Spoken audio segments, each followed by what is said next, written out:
now. It's the Rob from 106.1 KISS FM here with my broadcast colleague. Hey, it's Eric Hornets from WKDQ. Legitimately snowed in our studios today, much like the WWE was. We are also coming from our broadcast headquarters. Yes, absolutely. We've got Gavin up on the roof. He's going to give us a weather report coming up. That would be great. So we'll see what happens.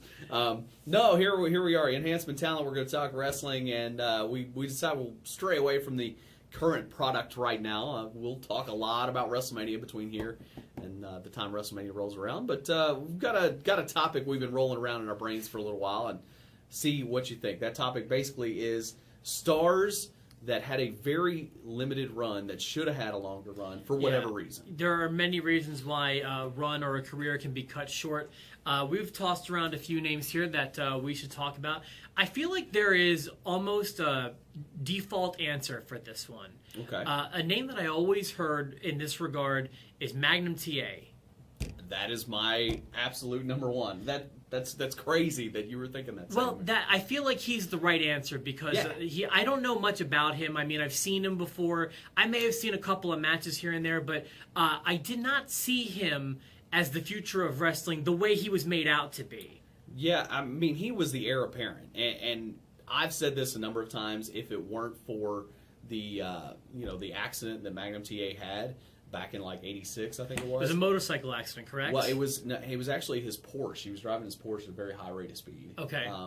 Had it not been for that, I think Sting's career, Steve Borden's career, would have taken a very different route. I mean, he all of a sudden became the heir apparent to Ric Flair, and things changed a whole lot. So we might not even be talking about Sting entering the WWE for the first time. Triple had it H, not been for that accident. Triple H could have been calling out Magnum TA.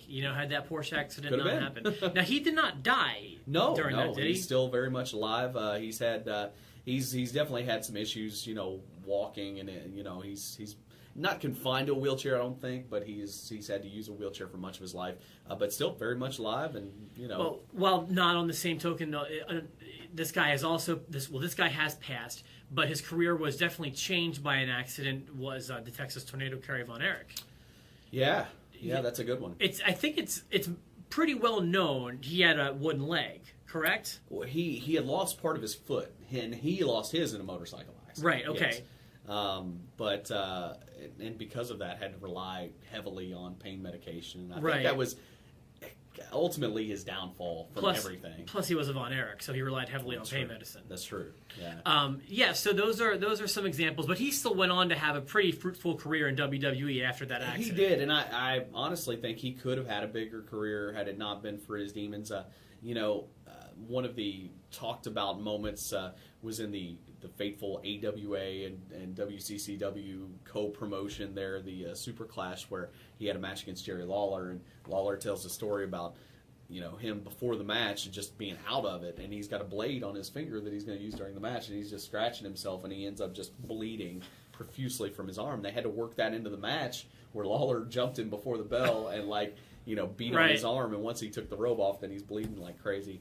But that's just part of his his demons. He ends up making the WWE, but could have had a bigger career, so that's a good one. I like that. So who do you want to talk about? Well, I mean, like I said, Magnum TA was first and foremost on my list. I'm going to go some different routes because I've actually got a female on the list. So I'll do that next, and she's kind of getting back into things now, which is good. But Karma / Awesome Kong. Yeah. That's a good choice. Now that she's back with TNA now and looks like she's getting ready for a pretty big run, but man, how good could she have been in WWE had not, she ended up pregnant. Yeah, I was going to say it was a pregnancy that derailed her this time, but because she debuted. She was on at least one Raw. I don't think many. No. It may have even been just one. But she came on with this huge force. Oh, yeah. And I would have loved to have seen what they would have done. I like the non-traditional from WWE. Everyone's all cut and jacked. Even the girls. I would love to see what they do with someone who just looks so different than everybody else. And she has a character and a passion for wrestling. She's not bad. No. I would love to have seen what she could have done in the women's division. Oh, yeah. I thought, when she made her debut, everybody was excited. I mean, how many times have you seen somebody be that excited for a female to come in?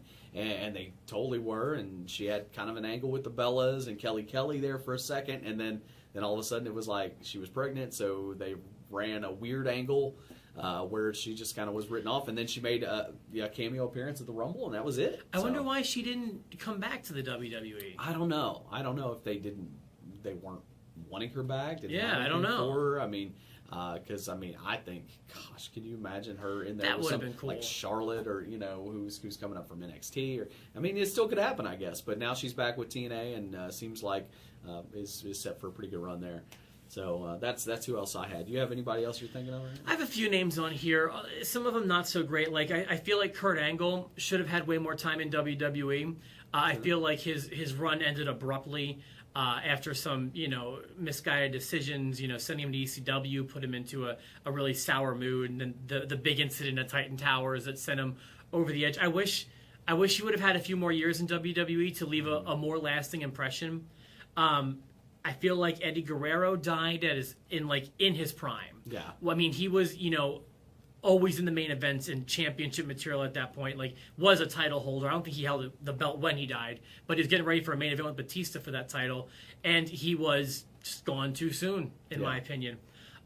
Charlie Haas probably should have had a bigger career as far as his talent goes, but I think he was a Demons guy. Yeah, sort of. I mean, it all kinds of stems back from the loss of his brother. Originally, there's a name. Russ Haas, never made it to the main roster, but Russ and Charlie were, pegged to be like the guys. And didn't they work with a guy named Ron Waterman who was supposed to be a big deal? Ron Waterman was, and out of Louisville, at OVW, so I got to see him a couple times. Big, it looked like Scott Steiner. Everybody had a lot of promise. They thought he had a lot of promise, and because he was like this MMA guy and looked like Scott Steiner, so I don't know what happened to him. He just kind of disappeared. So. From that same kind of time frame, Rene Dupree probably should have had a bigger run. Yeah, again, Demons, big part of that. Joey Mercury, and I love to see that he's actually getting some time in the ring because he's a great technician. Right. Even if he's being used in the enhancement role or the stooge role that he is now, I think is awesome. So those are the names I have on my list. I got one more guy I want to throw in there, and I think you'll agree with me on this one. Please. Had he been focused on being a wrestler, could have been one of the top stars of all time, and that is Shane McMahon. Oh, great choice. I mean, was never considered a wrestler, but watch anything he was ever in. I mean, forget the high spots. Like, he could work. Shane was phenomenal in the ring. Yeah, no, anytime he was in a match, he was prepared. Yeah, you can think of the big spot fest, with Angle or with Test or whatever, or with Steve Blackman flying off of this, that, and the other thing. Think about his match with X-Pac, where they didn't do those kind of things, and they were great. Yeah. No, I agree. That's a great choice. Yeah. And even if he wasn't on the screen, he offered a lot behind the scenes, too. I wish he was still involved with the company. I still hope, someday maybe he will be involved once again. Nothing against Triple H, because I think Triple H, when he takes the reins, I think things will be okay. But Vince McMahon has to die, and I'm not sure that he ever will. But yeah, I would like to see Shane involved again. I just think just totally underrated as far, it almost seemed like every now and then when they needed somebody extra, they just kind of threw Shane in there. It was much different than Vince because, Vince was Vince. And I mean, fine, he'd get a lot of heat, but he couldn't do a lot in the ring. Shane could, and I really wish he would have spent more time being a wrestler. Yeah, I agree with that. That's a great choice. It was easy to write him off because he was the boss's son and kind of inherited his position as a wrestler, didn't work for it the traditional way. But, every match, there's not a bad Shane match. Yeah, and I always liked the fact that, and it seemed like, well, they're never going to really make him a wrestler because he never wore wrestling gear. It's like that was his one way to stay from being an actual wrestler. So. The parody shirts. Yeah, totally. Good stuff, Cornish. But yeah, so there you go. If there's any that you're thinking of that should have had a better run, any era of the business, let us know. Any reason why it doesn't need to be death or drugs or accidents. Any sort of reason can keep somebody from achieving their full potential. I am the Rob. Hey, and I'm Eric Cornish. Thank you so much for watching again. Enhancement Talent. Make sure you subscribe. Send us your feedback.